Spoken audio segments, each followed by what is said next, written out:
Hi guys, स्वागत करता हूँ एक और नई वीडियो में। आज की वीडियो में हम किस चीज़ के बारे में बात करने वाले हैं, आप लोगों ने वीडियो के टाइटल से पता कर लिया होगा। फिर भी मैं बता देता हूँ भैया, इंडिया में बैठे बैठे, इंडिया पाकिस्तान अपनी होम कंट्री में बैठे बैठे सोचना कि भैया मेरे को कनाडा जाना है, वहाँ से लगाकर कनाडा आने तक का पूरा प्रोसीजर का एक ओवरव्यू आपको मिलेगा इन डिटेल। तो भैया हर एक चीज़ का बहुत सारा स्टेप्स होता है, बहुत सारा सिस्टम होता है, वो अपन अलग अलग वीडियोस में बात करेंगे, लेकिन एक ओवरव्यू मिल जाएगा कि आपको किस स्टेप के बाद क्या करना है। तो चलिए शुरू करते हैं बिना किसी टाइम पास के। हाँ तो भैया मान लेते हैं कि एक दिन आप सोफे पे बैठे हुए हो और आपको अचानक से कनाडा जाने का ख्याल आया। अब ख्याल क्यों आया भैया, उसके बहुत सारे रीज़न हो सकते हैं। या तो आपके बॉस ने आपको काम पे डांट दिया, या आपका इंडिया में मन नहीं लग रहा है, या फिर हो सकता है कि आपके पास वहाँ पे जॉब नहीं है। कुछ भी रीज़न हो सकता है, और भी रीज़न हो सकते हैं, लेकिन एटलीस्ट एक ख्याल तो आया कि मेरे को कनाडा जाना है, मज़े करूँगा। चाहे वो सोशल मीडिया इन्फ्लुएंसर की तरफ से हुआ, चाहे अपने दोस्तों को देख के हुआ, आपके अंदर एक जिज्ञासा जगी। उसके बाद आपको क्या स्टेप करना है उसकी बात करते हैं। हाँ तो गाइस, अभी जो आपके अंदर एक ख्याल आया ना कनाडा आने का, स्टेप 1 उसको सपने में कन्वर्ट कर दो। क्योंकि भैया ख्याल तो आते जाते रहते हैं। अगर आपने उसको सिर्फ ख्याल की तरह ट्रीट किया तो भैया अगले दिन लगेगा कनाडा नहीं जाना है, उससे अगले दिन लगेगा चलो यूरोप चलते हैं, उससे अगले दिन लगेगा भाई इंडिया में ही फ़ायदा है, उससे अगले दिन लगेगा नहीं यार कनाडा जाना है। तो भैया सबसे पहले तो इसको सपने में कन्वर्ट कर दो। तो गाइस मान लेते हैं कि आपका ख्याल सपने में कन्वर्ट हो चुका है और अब आप सोच रहे हो कि भैया मेरे को कनाडा एट एनी कॉस्ट जाना ही है। तो अब सेकेंड स्टेप है भैया, आपको है ना एक पाथवे बनाना पड़ेगा कि आपको तो ज़िंदगी में क्लियर करो कि आपका मकसद क्या है, आपको बनना क्या है। ऐसे नहीं कि भैया अनिल अंबानी बनना है या एलन मस्क ही बनना है डायरेक्ट। भैया ऐसे सोचो कि आपको जॉब क्या करनी है, उसके लिए आपको क्या क्या स्टेप्स फॉलो करनी पड़ेगी। आप 12th में हो, बीटेक किया है या क्या किया है, उसके बाद कौन सा कोर्स करना पड़ता है। इसके आप चाहे तो यूट्यूब पे वीडियो देखो, चाहे गूगल पे सर्च करो और एक पाथवे बनाओ बैठ के कि भैया मेरे को ये स्टेप्स फॉलो करनी है, ये लैडर है, इसको अगर मैं फॉलो करूँगा तो मैं ज़िंदगी में इस लेवल पर पहुँच जाऊँगा। उसके बाद बात करते हैं कि यहाँ पे कॉलेज में कैसे अप्लाई करना है और कैसे कैसे कोर्स आपको चूज़ करना है। हाँ जी गाइस, तो आपने एक बार पाथवे चूज़ कर लिया कि भैया आपको कौन कौन से कोर्स करने हैं। चाहे आप 12th में हो, चाहे आपने बीटेक, बीएससी, बीकॉम, बीए कुछ भी किया है, तो आपको ये पता चल गया होगा कि भैया कनाडा जाके मेरे को पढ़ना क्या है, मतलब कोर्स कौन सा करना है। अब बात कर लेते हैं कि भैया उसके बाद आता है ऑप्शन आपको कॉलेज चूज़ करने का और कोर्स चूज़ करने का। तो ऐसे नहीं कि भैया आपने आर्ट्स पढ़ा है और यहाँ पे आके आर्टिफिशियल इंटेलिजेंस पढ़ रहे हो, कंप्यूटर साइंस पढ़ रहे हो और आपको कुछ समझ नहीं आ रहा है। मेरे बहुत सारे दोस्त हैं, उन्होंने ऐसा किया है, तो यहाँ पे आके भैया उनको कुछ समझ नहीं आ रहा है, आर्टिफिशियल इंटेलिजेंस का ए नहीं आ रहा है। कोर्स में एडमिशन भी मिल जाएगा, वीज़ा भी मिल जाएगा, लेकिन मुश्किलें बहुत बढ़ जाएगी। अब आ गए हम ऑफिशियल पहली स्टेप पे, कॉलेज चूज़ करना और कोर्स चूज़ करना। तो कोर्स तो आप लोगों ने सोच ही लिया है कि भैया मेरे को है ना, मैंने बीकॉम किया है तो वहाँ पे जाके मेरे को फाइनेंस में मास्टर करनी है या फिर ग्रेजुएट सर्टिफिकेट करना है, वॉटेवर करना है ना। मास्टर्स होती है 2 साल की, ग्रेजुएट सर्टिफिकेट होता है 1 साल का, है ना। 1 साल का अगर आप करते हो तो आपको 1 साल का पोस्ट वर्क परमिट मिलता है। दैट इज़ ओनली एप्लीकेबल अगर आपका कॉलेज DLI अप्रूव्ड है तो अब भैया आप सोच रहे होंगे कि भैया DLI अप्रूव्ड का मतलब क्या है और पता कैसे करें कॉलेज DLI अप्रूव्ड है या नहीं। अगर DLI अप्रूव्ड कॉलेज होता है तो ही आपको पोस्ट वर्क परमिट मिलता है, और हो सकता है कि DLI अप्रूव्ड कॉलेज नहीं है तो आपको वीज़ा भी ना मिले। तो भैया DLI approved is something like college government से एफिलिएटेड है कि भैया यहाँ पे लोग आके पढ़ सकते हैं और हम पोस्ट वर्क परमिट दे देंगे। और जो बिना DLI अप्रूव्ड वाले, वो ऐसे समझ लो कि घर कॉलेज खोल दिया है, ऐसे कोचिंग इंस्टीट्यूट टाइप। तो भैया DLI अप्रूव्ड आपको चेक करना ज़रूरी है, वो आप गवर्नमेंट की ऑफिशियल वेबसाइट पे चेक कर सकते हो। गूगल पे अगर आप लिखोगे DLI approved colleges in Canada तो एक बड़ी सी लिस्ट आ जाएगी। आपने जो भी कॉलेज चूज़ किया है उसका नाम डालो तो वो बता देगा कि अप्रूव्ड है या नहीं। तो भैया अगर अप्रूव्ड है और आप 12th के बाद आ रहे हो तो आप कोई भी कोर्स चूज़ करो, 2 या 3 साल का, वो आपके ऊपर डिपेंड है। लेकिन भैया अगर आप पहले कुछ करके आ रहे हो, बीटेक, BSc वगैरह, तो फिर आपके पास 2 ऑप्शन होते हैं। एक मास्टर करना 2 साल का, एक होता है ग्रेजुएट सर्टिफिकेट करना 1 साल का। अब आप 2 साल का अगर मास्टर करते हो तो उसमें आपको 3 साल का पोस्ट वर्क परमिट मिलता है, और अगर आप ग्रेजुएट सर्टिफिकेट करते हो तो उसमें आपको 1 साल का पोस्ट वर्क परमिट मिलता है। तो भैया मेरे हिसाब से आप फिर से कंफ्यूज हो गए हो कि भैया 2 साल का मास्टर करें या फिर 1 साल का पोस्ट ग्रेजुएट सर्टिफिकेट करें। तो भैया देखो, पोस्ट ग्रेजुएट सर्टिफिकेट में ऐसा होता है, अगर आपने 1 साल का चूज़ किया तो आपको 1 साल का पोस्ट वर्क परमिट मिलेगा। लेकिन ये साल खत्म होते होते अगर आपने 1 साल का और कॉलेज ले लिया, मतलब एक और ग्रेजुएट सर्टिफिकेट ले लिया, तो फिर आपको 3 साल का PR मिल जाएगा, क्योंकि 2 साल का स्टडी आपका कनाडा में हो गया है। तो मुझे लगता है कि ये सेकंड वाला जो ऑप्शन है ग्रेजुएट सर्टिफिकेट वाला ये बेटर रहता है, क्योंकि इसमें अपने खर्चे भी कम लगते हैं, इन्वेस्टमेंट कम लगता है, और अपन 1 साल का कोर्स और ले लेते हैं, यहाँ पे पार्ट टाइम करके उसकी फीस निकाल लेते हैं, और फिर अपने को 3 साल का पोस्ट वर्क परमिट मिल जाता है। तो अब हम उस स्टेप पे आ चुके हैं जहाँ पे हम कॉलेज में अप्लाई कर रहे हैं अपने मनपसंद कोर्स के ऊपर। तो भैया अप्लाई करने की जो भी फीस होती है $50, $60, $100 वो तो आपको देनी पड़ती है। अब मान लो कि आपने 3 या 4 कॉलेज में अप्लाई किया, उसमें से 1 या 2 में एडमिशन आ गया आपके कोर्स में, तो एडमिशन तो आ ही जाता है भाई, यहाँ पे इतना मुश्किल नहीं है। एडमिशन तो भैया 50-60% वाले को भी मिल जाता है, चाहे आपने आर्ट्स किया हो तो भी आपको आर्टिफिशियल इंटेलिजेंस में एडमिशन मिल जाएगा, चाहे आपने कुछ भी किया हो किसी में भी एडमिशन मिल जाएगा। एडमिशन आने के बाद भैया एक आपको है ना, जब एडमिशन आता है तो एक लेटर आता है, वो कंडीशनल एडमिशन लेटर होता है कि भैया अगर आपने $2500 सीट बुक करने की फीस इस तारीख से पहले भर दी तो भैया आपका एडमिशन कंफर्म है, वरना एडमिशन कंफर्म नहीं है। तो सबसे पहले आपका कॉलेज की तरफ से क्या आया, कंडीशनल ऑफर लेटर आया। हाँ तो गाइस आपका कंफर्म्ड एडमिशन लेटर आ चुका है, और भैया आपकी तो बल्ले बल्ले हो चुकी है भैया कि भैया मैं तो बहुत खुश हूँ, कंफर्म एडमिशन लेटर आ चुका है। अब असली कठिन परिश्रम शुरू होने वाला है, क्योंकि भैया अब आपकी वीज़ा के लिए अप्लाई करना है, उसके लिए डॉक्यूमेंट्स प्रिपेयर करने, और उसके लिए बहुत सारे स्टेप्स आपको फॉलो करने पड़ेंगे। ऐसे नहीं कि भैया एक दिन मुँह उठा के चल दिए वीज़ा के लिए और भैया आपकी वीज़ा मिल गई। उसके पहले आपको क्या क्या करना पड़ेगा उसकी बात करते हैं। अब वीज़ा में 2 तरह की कैटेगरीज होती है, एक होती है स्टूडेंट डायरेक्ट स्ट्रीम SDS, और एक होती है नॉन SDS। मतलब स्टूडेंट डायरेक्ट स्ट्रीम नहीं होती है वो नॉन SDS हो गई है ना।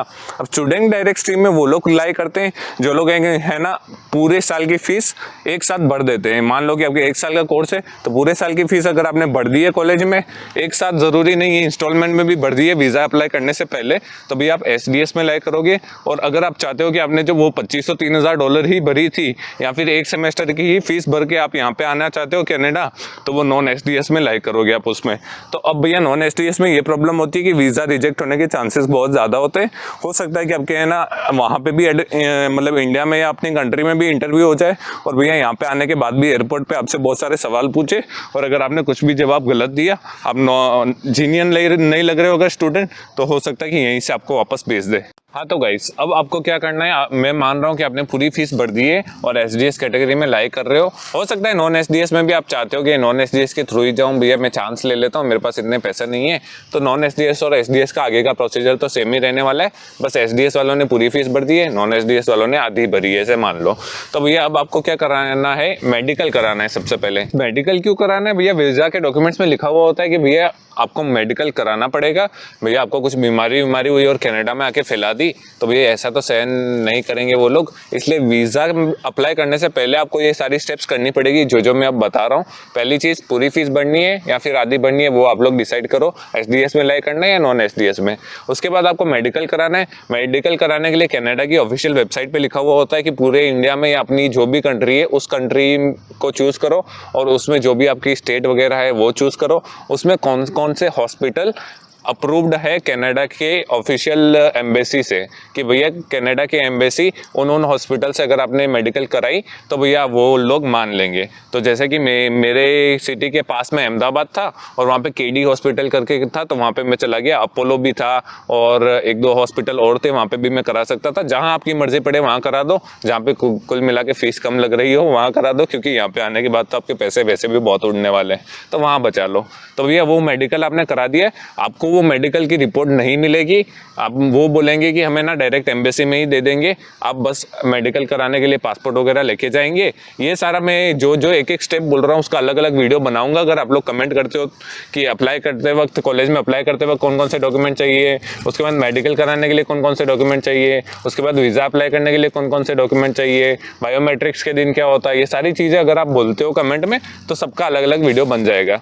तो अभी आपने क्या किया भैया, कॉलेज में पूरी या आधी फीस भर दी है और मेडिकल के लिए अप्लाई करने चले गए, मेडिकल के लिए अप्लाई कर दिया है, आपको अपॉइंटमेंट मिल गई है, उस दिन आप मेडिकल करा के आ गए मस्ती में। उसके बाद आपको क्या करना है, उसके बाद आपको अप्लाई करना है वीज़ा के लिए। वीज़ा के लिए VFS के थ्रू अप्लाई करेंगे हम लोग। VFS ही ऑफिशियल अपना पार्टनर रहने वाला है जो अपना सारा काम कर देगा। तो VFS के थ्रू अप्लाई करोगे तो आपको है ना एक बायोमेट्रिक्स की अपॉइंटमेंट मिलेगी, जिस दिन आपको कुछ नहीं करना है, पासपोर्ट लेके जाना है, फिंगरप्रिंट, आई टेस्ट ये सारा देके आना है और चेस्ट एक्सरे वगैरह वहाँ पे हो जाएगा आपका, ये सारा सब कुछ देके आ जाना है। तो इस मेडिकल कराने के बाद आपको क्या करना होता है, वीज़ा के लिए अप्लाई करना होता है। वीज़ा की डॉक्यूमेंट की चेकलिस्ट आपके पास पहले से होगी, ये डॉक्यूमेंट चाहिए, ये चाहिए, ये चाहिए, ये चाहिए, ये सारे आप लोगों ने प्रिपेयर कर दिए। जैसे कि ITR हो गया या जो भी हो गया। मैं इसमें बहुत सारे डॉक्यूमेंट्स मिस कर रहा हूँ क्योंकि मैं अपन वीज़ा की स्पेसिफिक बात नहीं कर रहे हैं, अपन सिर्फ शुरू से लगा तक कर लास्ट तक क्या क्या स्टेप्स फॉलो करते हैं वो उसकी बात कर रहे हैं। तो वीज़ा के सारे डॉक्यूमेंट्स आपके प्रिपेयर हो चुके हैं, जिसमें आपने मेडिकल करा दिया है और आपको अब क्या करना है, VFS के थ्रू वीज़ा अप्लाई करना है। VFS के थ्रू हम ऑनलाइन वीज़ा अप्लाई करेंगे और आपके एक दिन बायोमेट्रिक्स की अपॉइंटमेंट आ जाएगी कि इस दिन आपको बायोमेट्रिक्स देने जाना है। उस दिन आपका कुछ नहीं होगा, पासपोर्ट लेके जाना है, फिंगरप्रिंट देके आने हैं, आई टेस्ट देके आना है, दैट्स इट। ये आपका हो गया। उसके बाद आप लोगों का वीज़ा का प्रोसीजर पूरा शुरू हो चुका है। हाँ तो गाइस, आप लोगों ने वीज़ा अप्लाई कर दिया VFS के थ्रू और आपका बायोमेट्रिक्स भी आ चुका है, फिंगरप्रिंट भी देके आ चुके हो। VFS के 2 प्लान होते हैं, एक प्रीमियम वाला, एक फ्री वाला। प्रीमियम में कुछ नहीं होता है, आपका डॉक्यूमेंट्स ज़्यादा जैसे जैसे पहुँच रहे वैसे वैसे आपको मैसेज में अपडेट मिलता रहता है कि भैया अब एम्बेसी पे चला गया है, अब एम्बेसी इस पर डिसीजन ले रही है वगैरह वगैरह, और कुछ डॉक्यूमेंट्स मिसिंग है तो भी आपको बता देते हैं। और नॉन प्रीमियम में ऐसा होता है कि भैया कुछ नहीं होता है, आपको लास्ट में एट लास्ट मैसेज आ जाता है कि आपका ये डॉक्यूमेंट मिसिंग है या फिर आपकी वीज़ा एक्सेप्ट हो गई है, रिजेक्ट हो गई है।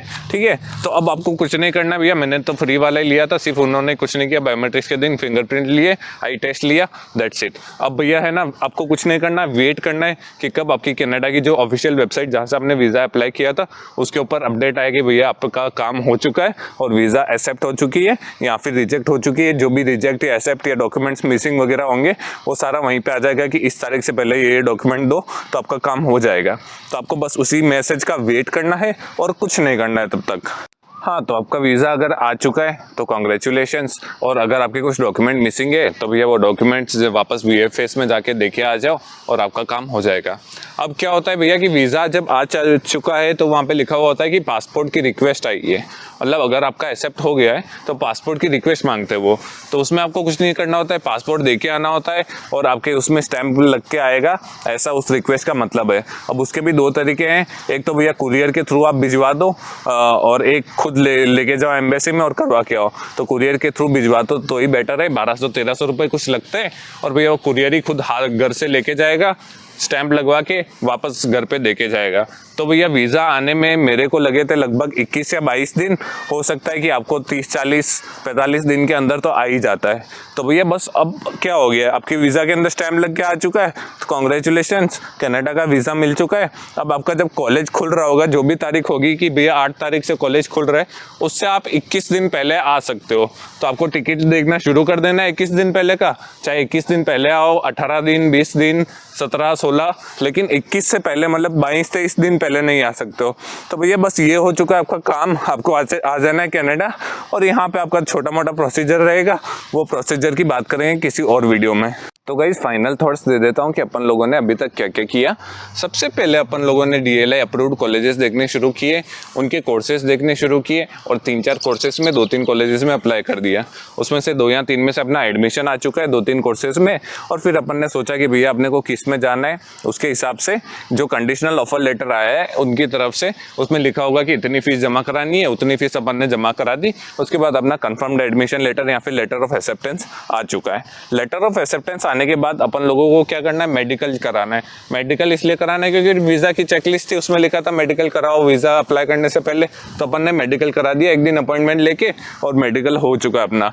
उसके बाद हम लोग क्या करेंगे, वीज़ा के लिए अप्लाई करेंगे। वीज़ा के सारे डॉक्यूमेंट्स हमने बना लिए और एक दिन शुभ मुहूर्त देख के भैया वीज़ा के लिए अप्लाई कर दिया। वीज़ा के लिए अप्लाई करने के बाद अपने बायोमेट्रिक्स की अपॉइंटमेंट आ चुकी है। बायोमेट्रिक्स अपन देके आ गए, फिंगरप्रिंट वगैरह, और उसके बाद अपन लोगों ने सिर्फ वेट किया कि भैया कब वीज़ा एक्सेप्ट या रिजेक्ट आए, और तब तक अपन उंगली को ऐसे करके बैठे हुए थे, रोज़ भगवान की सुबह उठ के पूजा कर रहे थे कि अपनी वीज़ा आ जाए। और एक शुभ मुहूर्त वाले दिन भैया आपके मैसेज आ गया कि है ना, आप पासपोर्ट देके जाओ, आपका स्टैंप लग के आ जाएगा। उस दिन आप लोगों ने कुछ नहीं किया, कुरियर वाले को बुक किया, कुरियर वाले पासपोर्ट लेके गए और भैया 7 या 8 दिन में आपको वापस पासपोर्ट देके चले गए, आपकी वीज़ा आ गई। उसके बाद आप देखोगे कि कॉलेज जिस दिन खुल रहा है उससे 21 दिन या 18 या 19 या 15 या 10 दिन पहले की टिकट ले ली और भैया उड़ के आ गए कनाडा। इतना सिंपल प्रोसीजर था, 4 या 5 स्टेप थी। अगर आप लोग चाहते हो कि हर एक स्टेप का अलग अलग वीडियो बनाओ तो भैया कमेंट कर दो, मैं आपको सारा सब कुछ बता दूंगा। कॉलेज अप्लाई करने के लिए कौन से डॉक्यूमेंट चाहिए, वीज़ा अप्लाई करने के लिए कौन से डॉक्यूमेंट चाहिए, एजेंट्स के चक्कर में नहीं पढ़ो तो बेटर है ना।